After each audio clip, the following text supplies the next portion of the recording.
Hello everyone, I am really excited to be coming to you sharing some great new information with you. It's actually a moment where I get to just, be vulnerable a little bit and just open up my personal life to you and share a little bit. So I want to share with you 10 things that 2014 taught me.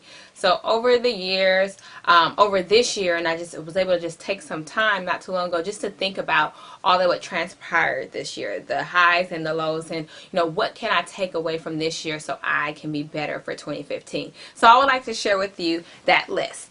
So the first at the top of the list is the necessity of having meaningful relationships. I'm not talking about the relationships that we have with our friends on social media, the ones that we really only talk to them on social media. I'm talking about the people that really speak life into you, the ones that hold you accountable, the ones that encourage you.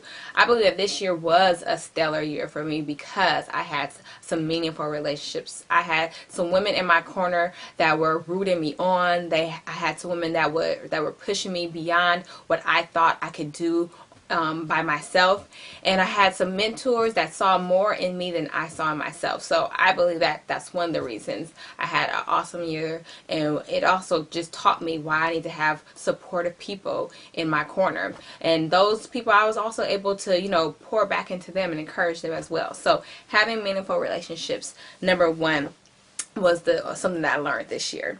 Secondly, it is that you can only fly if you jump. So this year, I have to honestly just give myself a little pat on the back because I had what I like to call active faith. That's not, when we pray about it for 10 years and finally do it. That's like when God gives us a prompting, when he gives us an idea, I'll go into prayer, ask for, some guidance on how to make it happen and just go for it. Not really knowing what the full outcome is going to be, but, just jumping, living life with full faith. The word says without faith, it is impossible to please God. So this year alone, some exciting things happened. I went zip lining for the first time. I'm actually a faculty member at San Francisco State, and that came from literally just jumping off the cliff and just saying, you know what, this is something I want to do. Let me just submit my resume to the program director and see what happens. Literally that afternoon, I had a reply email in my inbox saying that they were actually looking for someone for the summer semester. So again, that just goes to show you when you just activate your faith and push forward, there's nothing that God won't do on your side because he is for us. We just have to really take God for his word. So that was number two. Number three is the value of me time. As whether a career woman, a community leader, a mother, wife, whatever your title is, I know that you have to take some time to yourself, to rejuvenate yourself, to get to even know and relearn yourself. What are your current needs? What motivates you? And I actually pinpoints a little spot here in the Bay Area. It's the Emeryville Marina, and it's this bench that overlooks the San Francisco skyline. You see the Bay Bridge and the bay and the water, and it's just a very peaceful and serene place. And I use that place to go there to meditate, to just get a breather, and I always left feeling refreshed, feeling like I was more connected with the Lord and having just a better direction for what's next. So the importance of having me time, I learned that this year, and I just encourage you to invest in yourself, okay?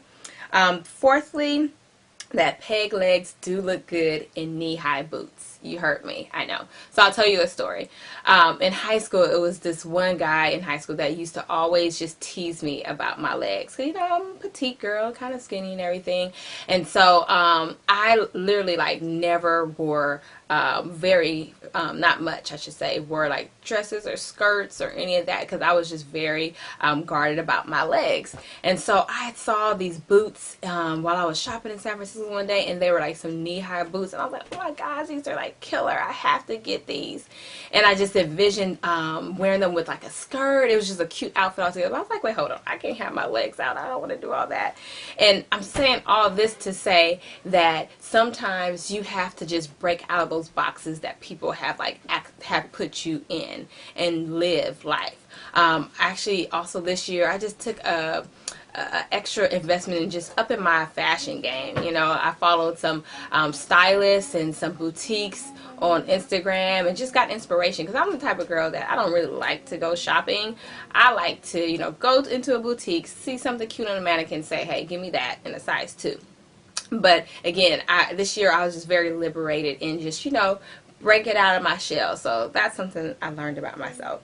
Then number 5 is that kids do grow up. Do you hear me? Parents of newborns, knucklehead, teenagers, college students, whoever your child is, like, they do grow up. I had that epiphany this year when one morning I literally had set out the boys' clothes, their breakfast, and they literally ate without my direction. They put on their clothes by themselves, and like a year ago that wouldn't have happened. And just, you know, as parents, I think sometimes we get bogged down in maybe if you're potty training right now, or you're dealing with having to pay for college tuition, that it's always going to be like that. But kids do grow up, and we just need to cherish the time that we have with them and just love them as the gifts that they are. So the sixth thing that I learned this year is just to be vulnerable. I know, especially as women, sometimes we're so guarded because of past hurt and things that has happened. But I believe when we take that shell off, that mask that we sometimes wear, and just be vulnerable with trusted people, that we become better. That our own self-confidence grows in those moments. And not only that, sometimes I feel like we always want to be the big fish in the small pond. But we need to eradicate that. We need to be comfortable in being the small fish in the big pond, because that's where we grow. That's where we get that extra exposure, so we can become better and more confident. So I just encourage you, as you know, you grow to that place, to just be willing to be vulnerable. My mom used to always tell me the worst thing that somebody can say is no. So if you go up to somebody, whatever the case may be, asking them, like maybe putting your business card in their hand, or the worst they can say is no. So just be vulnerable, be able to trust God, knowing that He has the hearts of kings and other people in His hand, and He can turn anything in your favor. So be vulnerable and trust God. Number 7 is that life is not about you. Did you hear me? Life ain't about you, it ain't about me. Sometimes we're going through life and we're always asking, oh, why me? Why is this happening? And all this other kind of different things. And really, God is the master, okay? He's the mighty God. He's sitting in the background, manipulating all these different pieces together that are going to work together for your good, okay? So the reason why you've been laid off and unemployed for a whole year, there's purpose behind that. You were able to start your business. You were able to nurture your kid more because you had more time. There's purpose to every single decision that God allows to happen in your life. So life is really bigger than us, and we just have to take the time to do some self-evaluation. Okay, Lord, I'm here. Like, what am I supposed to learn out of this? Or who am I supposed to be blessing in this situation?